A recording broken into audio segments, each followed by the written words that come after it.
par rapport aux circonstances qui nous réunissent aujourd'hui, chers amis, le baptême de Chloé pendant la messe, le revoir et l'action de grâce autour de sœur Verena, j'ai pris la liberté de prendre ce petit texte d'évangile que j'aime beaucoup, où Jésus nous rappelle que nous sommes le sel de la terre et la lumière du monde.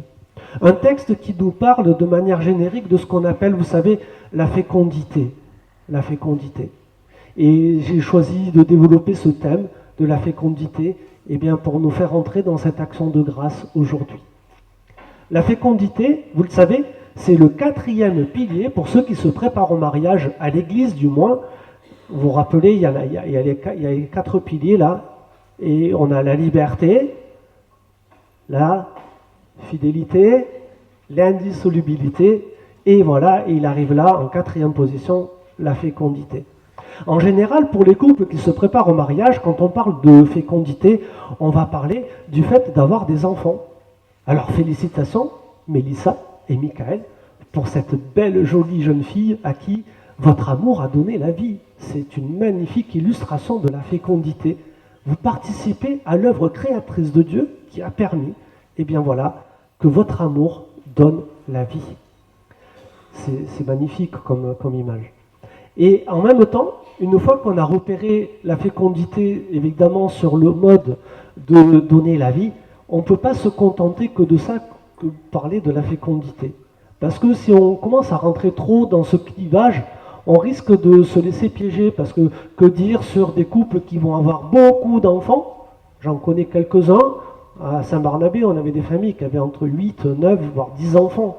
Et ceux qui se contentent d'en avoir 2 ou 3, qui restent à peu près dans la moyenne nationale, puisque c'est 2 et quelques la moyenne nationale. C'est bien déjà, hein, voilà.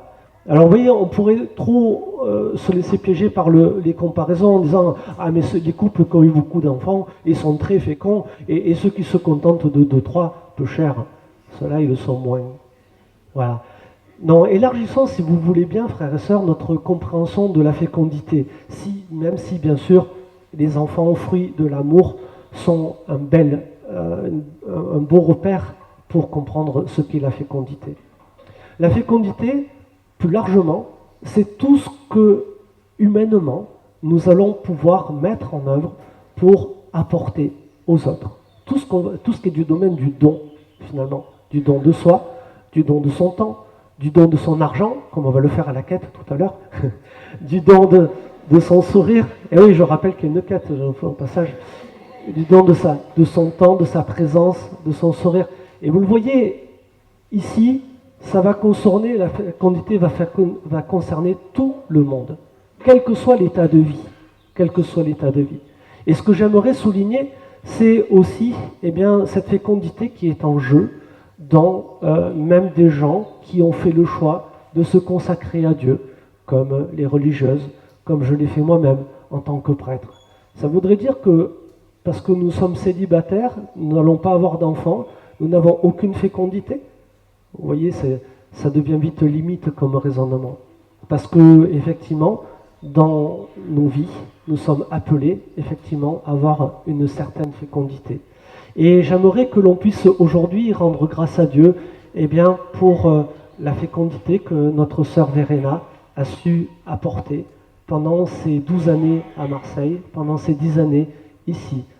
Fécondité plus dans l'accompagnement spirituel, plus dans cette qualité de présence avec DUEC, avec d'autres services que tu as accompagnés tout au long de notre vie. On pourrait en faire une liste assez longue, finalement.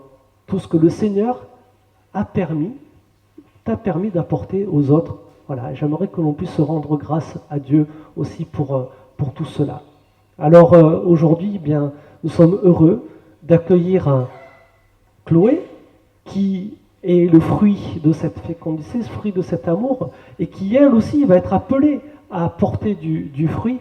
Et puis voilà, avec Verena aussi, qui va continuer ailleurs cette fécondité. Voilà. Et en attendant, nous te remercions, Verena, pour tout ce que tu nous as apporté en étant ici pendant ces quelques années. Vous l'aurez compris, ce qui est en jeu dans la fécondité, finalement, et Jésus nous le dira assez clairement dans certains passages d'évangile, comme Jean 15, si ça vous intéresse, « Je suis le cep, vous êtes les sarments. Et le plus important dans cette dynamique, dans cette image que Jésus nous propose, c'est de porter du fruit, de porter du fruit, de répandre cet amour, parce que c'est ça génériquement en fait, porter la fécondité, c'est cet amour que nous recevons de la part de Dieu, ne pas le garder pour nous, cette paix que nous recevons de la part de Dieu, cette joie aussi, ne pas la garder pour nous, mais la répandre autour de nous. Et chaque fois que nous serons en capacité de le faire, eh bien rendons grâce à Dieu, chacun de nous, parce que nous participons à cette œuvre de Dieu qui souhaite que, eh bien voilà, sa bonne nouvelle soit partagée avec tous les hommes. Que le Seigneur nous aide, frères et sœurs, quel que soit le nombre d'enfants qu'on a eu pour les couples, quel que soit notre état de vie, de toujours participer à sa fécondité. Et que voyant ce que le Seigneur a permis de faire par les uns et par les autres, il puisse continuer à rendre grâce à Dieu. C'est bien ce que Jésus nous dit. Nous, on est content, on participe, on reçoit un peu de reconnaissance au passage, mais Jésus nous dit bien, voyant ce que vous faites de bien, les gens vont rendre gloire à Dieu votre Père.